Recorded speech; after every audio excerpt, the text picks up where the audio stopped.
Pemirsa, harga PCR pada awal bulan Juni 2020 2,5 juta rupiah. Lalu di tahun yang sama turun jadi Rp900.000.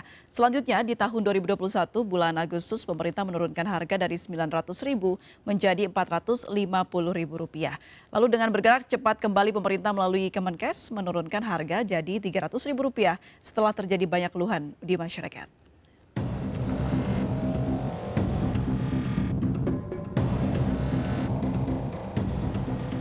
Tak butuh waktu lama, Presiden Joko Widodo menjawab keresahan publik atas syarat wajib tes PCR untuk penumpang penerbangan.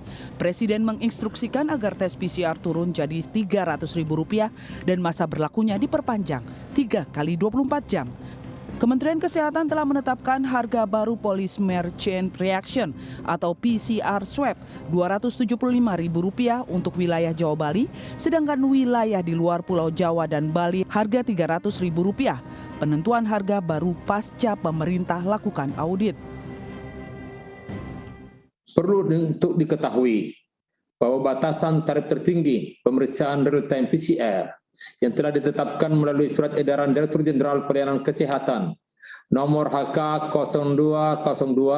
0202-1-3713-2020 tanggal 5 Oktober 2020, hampir 1 tahun yang lalu, dan sudah saatnya dilakukan evaluasi oleh Kementerian Kesehatan bersama Badan Pengawasan Keuangan dan Pembangunan atau BPKP. Evaluasi yang dilakukan melalui perhitungan biaya pengambilan dan pemeriksaan real-time PCR terdiri dari komponen-komponen, yaitu jasa pelayanan atau SDM, komponen regen dan habis pakai atau BHP, komponen biaya administrasi, overhead, dan komponen biaya lainnya yang kita sesuaikan dengan kondisi saat ini. Hasil pemeriksaan juga dikeluarkan dengan durasi 1 kali 24 jam dari pengambilan sampel swab tes RT-PCR. Sebelumnya harga tes PCR pada awal bulan Juni 2020 2,5 juta. Lalu di tahun yang sama turun menjadi Rp900.000. Selanjutnya di tahun 2021 bulan Agustus pemerintah menurunkan harga dari Rp900.000 menjadi Rp450.000. Lalu dengan bergerak cepat kembali pemerintah melalui Kemenkes menurunkan harga jadi Rp300.000 setelah terjadi banyak keluhan masyarakat. Tes PCR penting dilakukan pada penumpang transportasi supaya pemerintah mengetahui status kesehatan pelaku perjalanan dan dapat mendeteksi perkembangan virus COVID-19. Tim Liputan iNews melaporkan. Ya, selain itu, YLKI juga mengkritik soal mudahnya pemerintah menurunkan harga tes PCR. Menurutnya, pemerintah belum transparan mengenai harga dan margin profit yang diperoleh penyedia jasa. Dengan diturunkan tarif, maka harusnya pemerintah juga menurunkan hasil dari uji lab itu bukan 1 kali 24 jam, tapi bisa maksimal 6 jam atau 12 jam, sehingga lebih efektif untuk masyarakat di dalam menggunakan itu dengan PCR, tapi cukup dengan antigen saja. Kok ini mau diterapkan di semua moda transportasi. Jadi saya kira janganlah terlalu memaksakan kehendak kalau ingin membatasi masyarakat dengan pergerakannya. Silakan dibatasi tapi jangan dengan PCR. Ya, kita kembali melanjutkan dialog mengenai harga PCR bersama Randi Teguh, Sekretaris Jenderal Pengurus Gakeslab, dan Atna Permana, Ketua DPP Patelki. Saya mau ke Pak Atna terlebih dahulu. Pak Atna, sesuai tadi yang pertanyaan yang saya tanyakan, sebenarnya berapa sih harga ideal kalau Anda melihat dari biaya operasional yang Anda lakukan dengan bagaimana masyarakat bisa meraihnya atau bisa membeli dalam kurun waktu yang cukup sulit saat ini? Ya baik Mbak, mungkin tadi sudah disampaikan sama Pak Randy ya, secara hitung-hitungan berapa gitu harganya. Nah, terkait dengan reagen mungkin tadi sudah sampaikan. Nah, di rumah sakit atau di lab ini banyak komponen yang harus dihitung sebenarnya Mbak. Itu yang memang kita agak kesulitan. Anggap saja misalkan reagennya 100.000 itu, kita masih banyak komponen lain yang harus kita hitung. Dan itu mungkin ya buat 295 atau yang sekarang itu ya dianggap ideal mungkin, tapi saya sepakat sebenarnya kalau dalam kondisi sekarang ini pemerintah harusnya apalagi sudah bisa mampu berhitung. Kenapa nggak di-cover saja sama pemerintah gitu? Oke. Ya, Baik, Pak, karena kalau kita begini. ketahui ini masih dalam hitungan jari kebijakan pemerintah mengenai harga PCR 275.000 hingga 300.000. Nah, sejauh ini sudah adakah mungkin dampak yang dirasakan dari ya lab Pak Atna, kerugian mungkin atau mungkin bagaimana, Pak? Ya, pasti Mbak itu. Kemarin sampai saya bilang seperti ini gimana sih? Jangan-jangan nanti kita nggak bisa jualan gitu.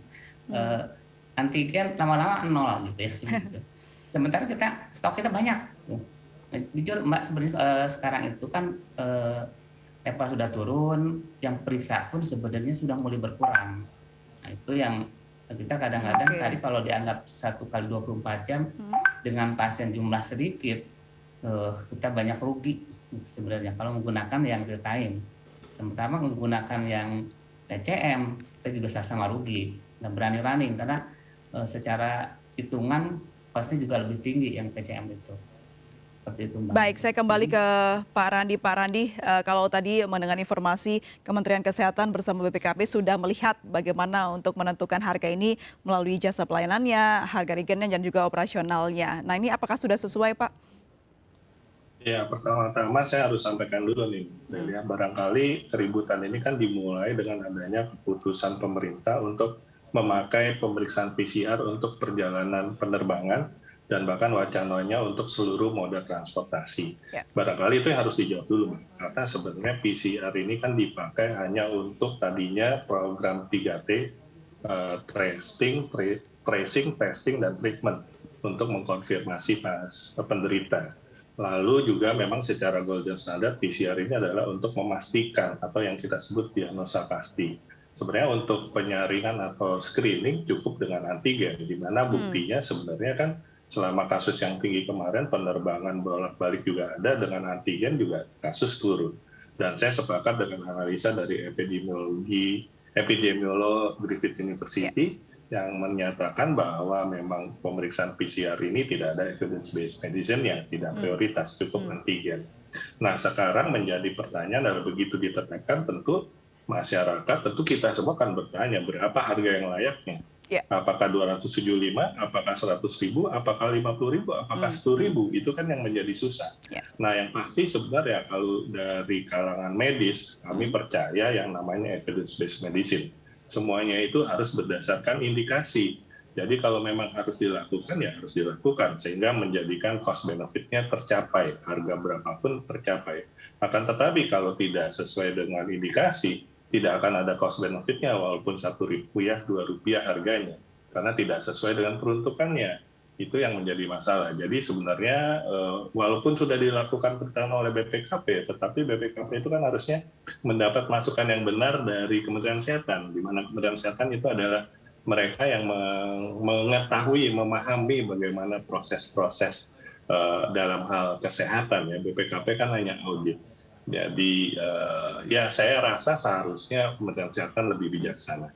Jadi yang pertama harus dijawab dulu nih, kenapa harus PCR, kenapa tidak bisa antigen, ya. Sesudah itu baru nanti kita jawab lagi. Tapi harga dari PCR sendiri yang dipunya oleh penyelenggara sudah cukup sesuai, Pak, ya, sudah berada di tengah-tengah begitu harganya saat ini. Ya sebenarnya sih kemarin itu pada saat 495 juga kita lihat banyak lab-lab yang dalam tanda petik terpaksa harus nakal ya, karena cost-nya pun juga ada beberapa yang tidak memenuhi. Tadi seperti Pak Atta bilang, kalau mau percepat ada berbagai macam teknik yang harus dikorbankan, teknologi reagen harus dikorbankan, jadi harganya naik. Apalagi sekarang dengan 275. Baik. Ini terakhir ada ICW melaporkan sejak awal pandemi hingga kini penyelenggara tes PCR sudah meraup untung 10 triliun rupiah. Benar tidak, Pak? Ya, itu harus dipertanyakan kepada ICW. Kami juga membaca laporan tersebut. Masalahnya pada masa pandemi ini banyak pelaku-pelaku jasa kesehatan, baik lab maupun klinik, yang tiba-tiba nongol karena merasa kayaknya bisnis bagus. Demikian juga banyak importir alat kesehatan, alat lab reagen yang tiba-tiba nongol, padahal mereka nggak ngerti itu bagaimana lab atau reagen yang bagus dan sebagainya. Pak Atta pasti ngerti ya, penyimpanannya dan sebagainya. Yaitu keuntungan mereka-mereka yang pemain-pemain baru yang di ICW pun dilaporkan, dan kebanyakan mereka bukan anggota Gakeslab. Bukan kebanyakan, semua bukan anggota Gakeslab. Baik, terima kasih Pak Randi Teguh, Sekretaris Jenderal Pengurus Gakeslab, dan juga Pak Atna Permana, Ketum DPP Persatuan Ahli Teknologi Laboratorium Medik Indonesia sudah bergabung dan berbincang bersama kami. Selamat sore, salam sehat selalu Bapak-Bapak. Selamat sore, terima kasih, salam sehat. Baik pemirsa, tetaplah bersama kami akan kembali usai jeda berikut ini.